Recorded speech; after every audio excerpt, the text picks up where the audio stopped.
প্রিয় দর্শক, সাজ্জাদ কাদেরের প্রীতি এবং শুভেচ্ছা নিন। এই মুহূর্তে কথা বলতে এসেছি। মূলত কথাটা আওয়ামী লীগ প্রধান শেখ হাসিনাকে, যে মাননীয় শেখ হাসিনা, আপনি আপনার দলের ফুটফুটে সুন্দর বিতর্কিতদের হটিয়ে দিন, নইলে আপনার আওয়ামী লীগ দাঁড়াবে বা দাঁড়ানোর প্রচেষ্টা চলছে। আওয়ামী লীগ অবশ্যই দাঁড়াবে, আওয়ামী লীগ জনগণের দল। সেই জায়গা থেকে হয়তো 2 মাস আগে কিংবা 2 মাস পরে, কিন্তু আপনার দলে অনেক ফুটফুটে সুন্দর বহু বিতর্কিতের একটা ময়লা জমে গেছে। এই ময়লাগুলো পরিষ্কার করতে হবে এবং এটা কেন্দ্র থেকে তৃণমূল পর্যায় পর্যন্ত। আপনার কেন্দ্রীয় কমিটির তালিকা দেখুন, তৃণমূল উপজেলা কমিটি, জেলা কমিটি, এমনকি ইউনিয়ন ওয়ার্ড পর্যায় পর্যন্ত বিতর্কিত দিয়ে ভরে গেছে। এই বিতর্কিতদের সরিয়ে পরিচ্ছন্ন মানুষদের রাজনীতিতে নিয়ে আসতে হবে, রাজনীতিতে আকৃষ্ট করতে হবে। আমি বারবার বলি যে বাংলাদেশে দুর্বৃত্তপনায় ভরপুর রাজনীতি, সব রাজনৈতিক দলে দুর্বৃত্ত আছে, কিন্তু এখন শুধুমাত্র আওয়ামী লীগকে আঙ্গুলে নির্দেশ করা হচ্ছে যে আওয়ামী লীগ দুর্বৃত্তের রাজনৈতিক দল। আমার এই কথাগুলো যখন আমি বলি, অনেকে প্রশ্ন করেন যে আওয়ামী লীগ কেন একা দুর্বৃত্ত দূর করার দায়িত্ব নেবে? আওয়ামী লীগকেই দায়িত্ব নিতে হবে, কারণ আওয়ামী লীগ যেভাবে পরিচ্ছন্ন হতে পারবে অন্যরা পরিচ্ছন্ন হতে পারবে না। তো কারণ আওয়ামী লীগ কোনো দল ছোট নেতাদের দিয়ে গঠিত রাজনৈতিক দল নয়। যারা আওয়ামী লীগ করে তাদের আওয়ামী লীগেই জন্ম, আওয়ামী লীগেই মৃত্যু। অনেক আওয়ামী লীগ আর অন্য দলে গিয়ে ভেড়েছে, কিন্তু অন্য দল থেকে এসে আওয়ামী লীগে ভিড়েছে এটা কিন্তু খুব কম, সংখ্যাটা খুব সীমিত। সেই জায়গায় পরিচ্ছন্নতাটা দেখিয়ে দিতে হবে আওয়ামী লীগকে। এমনকি আমি প্রায় বক্তব্যে বলি, শেখ পরিবার, শেখ হাসিনা কিংবা শেখ রেহানা, বঙ্গবন্ধুর যে সরাসরি পরিবার, বঙ্গবন্ধুর সন্তানদের পরিবার, তাদেরকে বিতর্কের ঊর্ধ্বে রাখলাম, কিন্তু প্রধানমন্ত্রী শেখ হাসিনার, সাবেক প্রধানমন্ত্রী শেখ হাসিনার চাচাতো, ফুফাতো, ভাই বোন, ভাস্তা ভাগ্নে, তাদের মধ্যেও তো বিতর্ক আছে। তাদের মধ্যেও আওয়ামী লীগ যখন ক্ষমতায় ছিল তাদের মধ্যেও বিভিন্ন বিতর্ক নিয়ে চর্চা হতো। এমনকি আপনার নিজের পরিবারেও যদি এই ধরনের বিতর্ক থাকে সেটি বন্ধ করুন। আজকে আমি একটা জেলার কথা বলবো, এক জেলার নেতার কথা, জেলা আওয়ামী লীগের সভাপতি, সাবেক মন্ত্রী, সাবেক সংসদ সদস্য, একটি রাজনৈতিক পরিবারের সন্তান।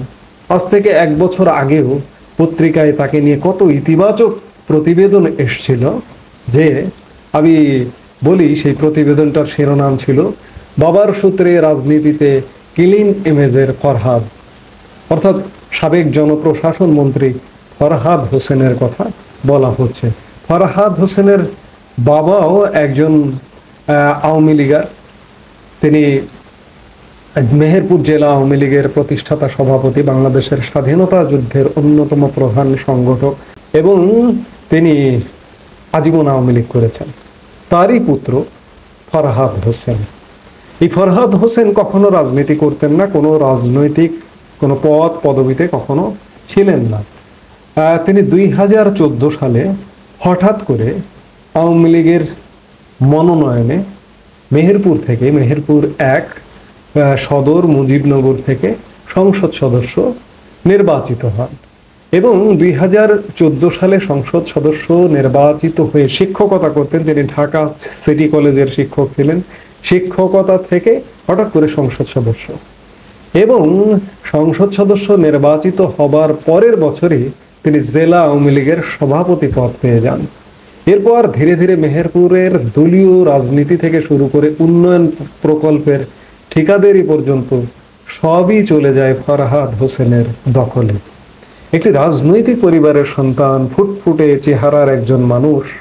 1 বছর আগে তাকে নিয়ে পত্রিকায় ইতিবাচক রিপোর্ট, অবশ্য পত্রিকার ইতিবাচক রিপোর্টগুলোর কারণ আছে। আমি দেখেছি স্থানীয় যে মফস্বল সংবাদদাতারা থাকেন, তারা বিগত 16 বছরে দেখতাম যে স্থানীয় এমপির পকেটে ঢুকে গেছেন। এমপি নিয়মিত তাদেরকে মাসোহারা দিতেন। বেশিরভাগ, কিছু ব্যতিক্রম সংবাদদাতা ছিল সারা বাংলাদেশে, তারা ব্যতিক্রমী, কিন্তু বেশিরভাগ ফরমাইশি রিপোর্ট করত, এমপির গুণগান গাইতো। মফস্বল সংবাদ পত্রিকার এক কোণে ছাপানো হতো, এক কলামে কত শব্দ, হয়তো 30 শব্দ, 50 শব্দ বা 100 শব্দের মধ্যে একটা সংবাদ ছাপানো হতো, এবং এই সংবাদগুলো ম্যাক্সিমামই ছিল গুণগানপূর্ণ। কিন্তু সেই মফস্বল সংবাদদাতাদের মধ্যে একজন গত 11 এপ্রিল কালের কণ্ঠের একজন সংবাদদাতা এই ফরহাদ হোসেনকে নিয়ে যে রিপোর্ট করেছেন, এখন আমরা বলবো যে বাংলাদেশের গণমাধ্যম অনেক নেতিবাচক, মানে যা না তা করে, কিন্তু স্থানীয় সরেজমিনে রিপোর্ট, এই রিপোর্ট তো মিথ্যা হতে পারে না। অর্থাৎ মেহেরপুর আওয়ামী লীগ পুরো এই ফরহাদ হোসেন ফুটফুটে সুন্দর, আমি বারবারই বলছি, তাকে দেখে মনে হয় না যে তিনি অপরাধ করতে পারেন, কিন্তু এই রিপোর্ট বলছে যে পুরো আওয়ামী লীগকে ফরহাদ হোসেন তার পকেটে ঢুকিয়ে ফেলেছিলেন। দেখুন, ফরহাদ হোসেন 2014 সালে হঠাৎ করে এমপি হলেন। তিনি রাজনৈতিক পরিবারের সন্তান একদিকে, তিনি আবার আরেকটি রাজনৈতিক পরিবারে বিয়েও করেছিলেন। তিনি আমাদের জাতীয় চার নেতা সৈয়দ নজরুল ইসলামের ভাইয়ের কন্যাকে বিবাহ করবার কারণে সেই সময় আওয়ামী লীগের সাধারণ সম্পাদক ছিলেন সৈয়দ আশরাফুল ইসলাম। সেই সুবাদে তার হয়তো মনোনয়ন পেতেও সুবিধা হয়। এই মনোনয়ন পাওয়ার পর 2014 সালে তিনি সংসদ সদস্য নির্বাচিত হন, এবং সংসদ সদস্য নির্বাচিত হয়ে পরের বছর তিনি প্রথমবারের মতো জেলা আওয়ামী লীগের সভাপতি হন, এবং তিনি জেলা আওয়ামী লীগের পুরো কমিটিটি একটা পরিবার লীগে পরিণত করেছিলেন। কমিটিতে মেহেরপুর জেলা আওয়ামী লীগের সভাপতি ও সাবেক জনপ্রশাসন মন্ত্রী ফরহাদ হোসেন ছিলেন। তার ভগ্নিপতি, তার বোনের জামাই আব্দুস সামাদ বাবুল বিশ্বাস মেহেরপুর জেলা আওয়ামী লীগের সহসভাপতি ও পিরোজপুর ইউপি চেয়ারম্যান ছিলেন। বোন শামিমারা হীরা জেলা আওয়ামী লীগের সদস্য এবং জেলা পরিষদের সাবেক সদস্য। স্ত্রী সৈয়দা মোনালিসা হোসেন অর্থাৎ সৈয়দ নজরুল ইসলামের ভাস্তি, যিনি জেলা আওয়ামী লীগের সদস্য ছিলেন এবং কেন্দ্রীয় যুব মহিলা লীগের সহসভাপতি। ফরহাদ হোসেনের বড় ভাই ইকবাল হোসেন বুলবুল শহর আওয়ামী লীগের সভাপতি। ছোট ভাই সরফরাজ হোসেন মৃদুল ও জেলা যুবলীগের যুগ্ম আহ্বায়ক। ভাইয়ের ছেলে আদিব হোসেন আসিফ মেহেরপুর সরকারি কলেজের ছাত্রলীগের সভাপতি ছিলেন।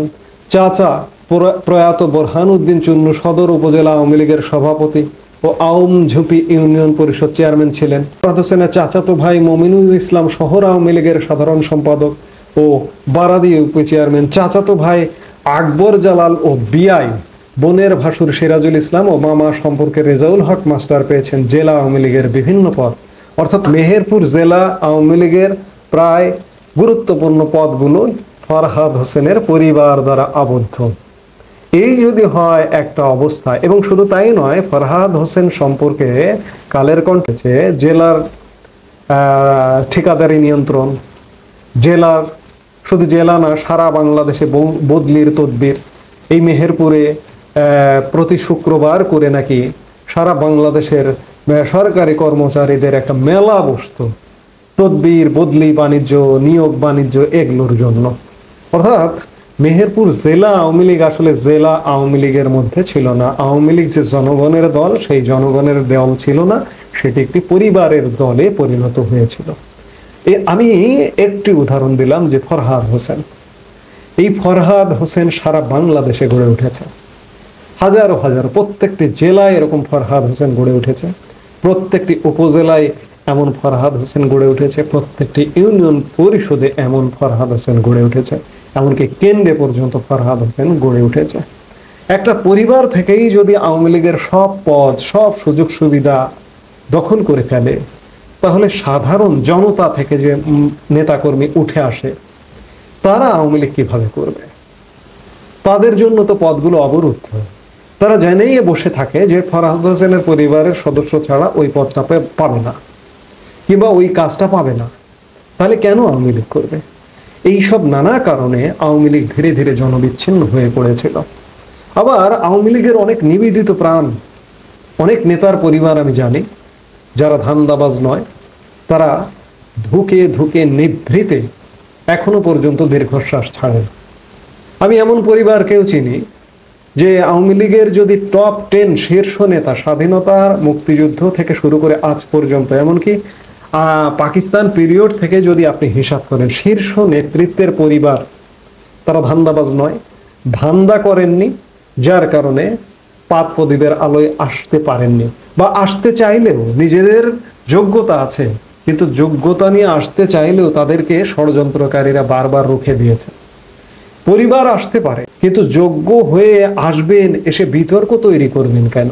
ফরহাদ হোসেন যোগ্য, সুশিক্ষিত মানুষ, ঢাকা বিশ্ববিদ্যালয়ে পড়াশোনা করেছেন, ঢাকা সিটি কলেজে অধ্যাপনা করেছেন, তিনি রাজনৈতিক পরিবারের সন্তান, তার বাবা সংসদ সদস্য ছিলেন, একটা জেলা আওয়ামী লীগের প্রতিষ্ঠাতা, কিন্তু তার যে কৃতকর্ম, এমন বিতর্কিত পরিবারতন্ত্র কায়েম করবার তো কোনো কারণ নেই। আসলে দল কাকে বিশ্বাস করবে? ফরহাদ হোসেন তো শিক্ষিত মানুষ, বিবেকবান মানুষ হবার কথা, কিন্তু তার দ্বারাও আওয়ামী লীগের এত ক্ষতির কারণ হয়েছে। এই জন্যই আমি বলছি যে আওয়ামী লীগ ফিরবে। আওয়ামী লীগ প্রধান শেখ হাসিনা তিনি প্রাণান্তকার চেষ্টা করছেন আওয়ামী লীগকে ফেরাবার, কিন্তু বারবার, এটা আমার কথা না, সারা বাংলাদেশের পরিচ্ছন্ন আওয়ামী লীগারদের এবং আওয়ামী লীগ সমর্থকদের, আওয়ামী লীগকে যারা আওয়ামী লীগ ছাড়া বিকল্প কারো দ্বারা বাংলাদেশে ভালো কিছু হবে এমন যারা মনে করেন, তারা একান্তভাবে চাইছেন যে আওয়ামী লীগ পরিচ্ছন্নভাবে ফেরুক। সেটা কেন্দ্র থেকে শুরু করে তৃণমূল পর্যায় পর্যন্ত বহু মানুষ আছেন, আপনি যদি তাদেরকে আনতে চান রাজনীতিতে, পরিচ্ছন্ন মানুষ, বিবেকবান মানুষ, তারা রাজনীতিতে আসবেন, কিন্তু শুধুমাত্র আপনার দুর্বৃত্তরা তাদেরকে আসতে দেয় না, নানাভাবে পদে পদে আটকিয়ে দেয়। এ আটকানো বন্ধ করতে হবে। পরিচ্ছন্ন মানুষ দিয়ে আগামীর আওয়ামী লীগ গড়ে তুলতে হবে, তাহলে আওয়ামী লীগ অন্য রাজনৈতিক দল থেকে ব্যতিক্রম হবে এবং আওয়ামী লীগের প্রতি মানুষ আরো আস্থাশীল হবে। এবং আমি বলবো যে এই যে সংকটে আছে আওয়ামী লীগ এই মুহূর্তে, এই সংকটেই নানা রকম ব্যতিক্রমী কিছু কর্মসূচি, আমি এর আগেও বলেছি, আবারও বলছি, কিছু ব্যতিক্রমী ঘোষণা দেওয়া শুরু করতে হবে যে আওয়ামী লীগে কোনো দুর্বৃত্তের স্থান হবে না, কিংবা আওয়ামী লীগে যারা বিতর্কিত ছিলেন তাদের নাম ধরে ধরে বাদ দিতে হবে। একটা বাংলাদেশকে, বাংলাদেশের আপামর জনসাধারণকে, সবাইকে সিগন্যাল দিতে হবে যে আওয়ামী লীগের 16 বছরে এই লোকটি বিতর্কিত কর্মকাণ্ড করেছে এবং তার যথেষ্ট সুনির্দিষ্ট প্রমাণ আছে, প্রমাণ সাপেক্ষে দেখা যাচ্ছে যে এটি বিতর্কিত মানুষ, একে আমরা আওয়ামী লীগ থেকে আজীবনের জন্য নিষিদ্ধ করলাম। সেই বিতর্কিত হাইব্রিডকে বাদ দিয়ে আওয়ামী লীগ যতটুকু থাকবে, সেই আওয়ামী লীগ হবে বিরাট শক্তিশালী আওয়ামী লীগ। আওয়ামী লীগে আসলে গত 15 বছরে বা 16 বছরে, বিশেষ করে গত 1 দশক, এই যে খাঁটি আওয়ামী লীগের যে খাঁটি সোনাগুলো, এই খাঁটি সোনাদের থেকে হাইব্রিডের সংখ্যাটা বেড়ে গেছে। আওয়ামী লীগে যদি খাঁটি সোনা থাকতো, এই যে 5 অগাস্ট সময়কালে 24-এর যে তাণ্ডব ঘটেছে, লাল বদর বাহিনী যে তাণ্ডব চালিয়েছে, এই খাঁটি সোনাগুলা কিন্তু পাল্টা প্রতিরোধ গড়ে তুলত। পাল্টা প্রতিরোধ কেন হয়নি? এই কারণেই হয়নি, এই যে হাইব্রিডদের অত্যাচারে সোনাগুলা দূরে ছিল। আপনি সোনাদের নিয়ে থাকেন, দেখুন আওয়ামী লীগের বিপদে আপদে ঝড় ঝঞ্ঝায় ঢাল হয়ে দাঁড়াবে। সেই আওয়ামী লীগ আগামী দিনে গড়ে তুলবেন, সেটাই আমরা আওয়ামী লীগের শুভাকাঙ্ক্ষী। আমরা সব রাজনৈতিক দল, বাংলাদেশের যে রাজনৈতিক দলগুলো আছে, সবাই সুন্দরভাবে কাজ করুক, পরিচ্ছন্নভাবে কাজ করুক। রাজনৈতিক দল যদি পরিচ্ছন্ন না হয়, দেশ পরিচ্ছন্ন কখনোই হবে না, দেশ কখনোই মাথা উঠে দাঁড়াতে পারবে না। এই জন্য আওয়ামী লীগ কেন, শুধুমাত্র আওয়ামী লীগের বিকল্প বিএনপি মধ্যপন্থার দল। বিএনপি অতীতে যা করেছে, অতীতে বিভিন্ন ভুল, বিভিন্ন অপকর্ম, বিভিন্ন কলঙ্কিত কর্মকাণ্ড করেছে, সেগুলো থেকে পরিচ্ছন্ন হয়ে উঠুক। কিন্তু আমরা কি দেখছি? আমরা বিএনপির পরিচ্ছন্ন হবার কোনো লক্ষণই দেখছি না। সেই জায়গায় এই সুযোগটা নেবার এখনই সময় আওয়ামী লীগের। আওয়ামী লীগ পরিচ্ছন্ন হয়ে ফিরবে এবং দল থেকে ফুটফুটে সুন্দর বিতর্কিতগুলোকে বাদ দেবে, এটাই প্রত্যাশা। এই মুহূর্তে এ পর্যন্তই। সবাই ভালো থাকুন, সুস্থ থাকুন। আমাদের ভিডিওগুলো নিয়মিত পেতে সাবস্ক্রাইব করুন Sajjad Kadir and the legends YouTube channel এবং লাইক, কমেন্ট, শেয়ার করে সাথে থাকুন।